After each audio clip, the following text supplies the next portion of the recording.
नमस्ते। मैं doctor Vivek Bonde. I am a neurosurgeon. I am specialist in spine and brain diseases. Actually, I do treat all the diseases with surgical and non-surgical treatments. आज हम बात करेंगे spondylosis के ऊपर। Exactly spondylosis होता क्या है, क्योंकि बहुत बार आपको सुनने में आता है किसी व्यक्ति को अगर पीठ में दर्द है, गर्दन में दर्द है, तो वो बोलता है कि मुझे स्पॉन्डिलोसिस की बीमारी है, हालांकि उसको भी पता नहीं होता कि स्पॉन्डिलोसिस है क्या। तो आज हम देखेंगे कि स्पॉन्डिलोसिस एक्चुअल में है क्या। स्पॉन्डिलोस अगर वर्ड लिया जाए इंग्लिश में, तो इसका मतलब होता है वर्टेब्रा। वर्टेब्रा को हम बोलते हैं मनका।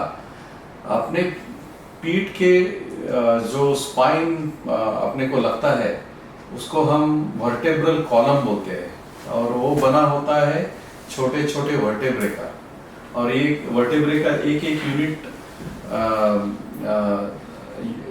मिला के ऐसी एक बड़ी कॉलम बनती है जिसको हम स्पाइनल कॉलम बोलते हैं। अभी जो वर्टेब्रा है, दो वर्टेब्रा के बीच में जो जॉइंट्स होते हैं, तो उसमें सबसे बड़ा जो जॉइंट होता है वो एक बड़ा कार्टिलेज होता है, जिसको हम हमारी भाषा में कभी कभी गद्दी बोलते हैं कि मनके की गद्दी, नहीं तो डिस्क, जो इंग्लिश में काफी बार हम बोलते हैं इंटरवर्टेब्रल डिस्क, यानी दो वर्टेब्रा के बीच में की डिस्क। तो डिस्क प्रोलैप्स यानी डिस्क सरकना, स्पॉन्डिलोसिस, सायाटिका, ये सब टर्म्स ऑलमोस्ट सेम मीनिंग के हैं। अगर कोई ओल्ड आदमी है, कोई बूढ़ा आदमी है, तो धीरे धीरे उनके जो घुटने रहते हैं वो धीरे धीरे टेढ़े हो जाते हैं, उनमें दर्द आने लगता है, वो चल नहीं पाते। तो उसमें क्या होता है, जो लुब्रिकेटिंग फ्लूइड रहता है, जो जिसको हम साइनोवियल फ्लूइड बोलते हैं, वो कम हो जाता है, जिसमें जो फ्रिक्शन अवॉइड करने के लिए जो कार्टिलेजेस रहते हैं वो थोड़े घिस जाते हैं, उसमें से टीयर आ जाते हैं, वो फट जाती है जगह जगह। और सबसे इम्पोर्टेंट बात, जो सरफेस रहता है जॉइंट्स का, वो भी इरेग्युलर हो जाता है। अभी ये होने के कारण वो जॉइंट खराब हो जाता है, जिसको हम ऑस्टियोआर्थराइटिस बोलते हैं। ऑस्टियोआर्थराइटिस का मतलब एजिंग के कारण जॉइंट का धीरे धीरे खराब होना। तो घुटने का ऑस्टियोआर्थराइटिस आप सबको पता है, क्योंकि हम डे टू डे एक्टिविटी में हर एक ओल्ड आदमी से जब बात करते हैं वो बोलता है कि घुटना दुखता है। तो ये ऑस्टियोआर्थराइटिस का मतलब होता है एजिंग, नहीं तो डीजनरेशन, जिसके कारण वो जॉइंट पर्टिकुलर लेवल को खराब हो जाता है। अभी यही ऑस्टियोआर्थराइटिस अगर स्पाइन में आ जाएगा, स्पाइनल कॉर्ड में आ जाएगा, जहां दो वर्टेब्रा के बीच में 3 जॉइंट है, और ऐसे ऑलमोस्ट 33 वर्टेब्रा अपने बॉडी में है, तो आप इमेजिन कर सकते हैं कि कितने सारे जॉइंट इसमें आ रहे हैं।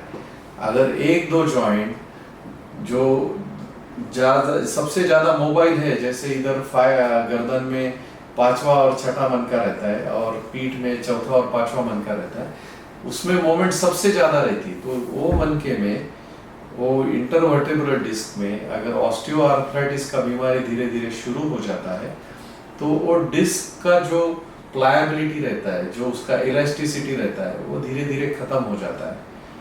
इलास्टिसिटी खत्म होने के कारण जब कोई वेट उस पर पड़ता है, नहीं तो कोई हेवी एक्शन हो जाता है, हेवी वेट लिफ्टिंग हो जाता है, हेवी जर्नी हो जाता है, उसके बाद में कभी कभी उसमें से डिस्क फट के बाहर आ जाता है, और वो बाहर आने के कारण जो नसें पैर में नहीं तो हाथ में जा रही है, उसके ऊपर वो प्रेशर करता है, और ये प्रेशर करने के बाद में पेशेंट को बहुत सारा पीठ दर्द, नहीं तो गर्दन दर्द, हाथ में नहीं तो पैर में दर्द शुरू हो जाता है। और ऐसे केस को हम बोलते हैं कि ये डिस्क प्रोलैप्स का बीमारी है। तो डिस्क प्रोलैप्स क्या है, तो स्पॉन्डिलोसिस का थोड़ा थोड़ा एडवांस होते होते डिस्क प्रोलैप्स हो जाता है, और बाद में नसों का दुखना शुरू हो जाता है।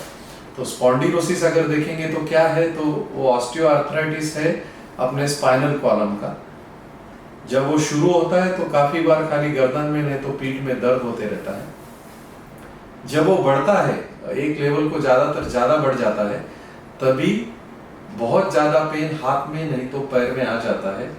अगर वो पैर में अगर ये पेन आता है स्पॉन्डिलोसिस के कारण, उसको कॉमन टर्मिनोलॉजी नहीं तो कॉमन पीपल उसको सायाटिका बुलाते हैं, क्योंकि वो सायाटिक नर्व के डायरेक्शन में जाता है, तो कॉमनली उसको सायाटिका बुलाते हैं। तो मेरे ख्याल से स्पॉन्डिलोसिस धीरे धीरे बढ़ के काफ़ी सारे सीवियर पेन में तब्दील हो जाता है। अभी ये सब जब डेवलपमेंट होते रहता है, अगर आइडियली हमने कुछ फिजियोथेरेपी, न्यूट्रिशनल थेरेपी, बाकी कुछ चीज़ें दिया तो काफ़ी बार ये डिजीज रिवर्स होने की चांस रहती है। एट द मोस्ट अगर रिवर्स नहीं हो पाया तो एटलीस्ट वो स्टैटिक रहता है, इससे आगे वो बढ़ता नहीं है। पर अनफॉर्चुनेटली कुछ केसेस में ये ट्रीटमेंट हो नहीं पाता, कभी कभी ट्रीटमेंट होके भी डिसीज एडवांस होता है because of some faulty habits of the patients, और ऐसे हालात में कभी कभी ऑपरेशन की जरूरत पड़ने का चांस बढ़ जाता है। और ऑपरेशन का जरूरत जब पड़ता है तो उसमें भी काफ़ी सारे मिसकंसेप्शंस लोगों में है, बट उसका सर्जरी एकदम इजी रहता है और उसमें बहुत ज़्यादा कोई दिक्कत की बात नहीं रहती। 2 से 3 दिन में पेशेंट भी घर चलते चलते अपने आप चला जाता है।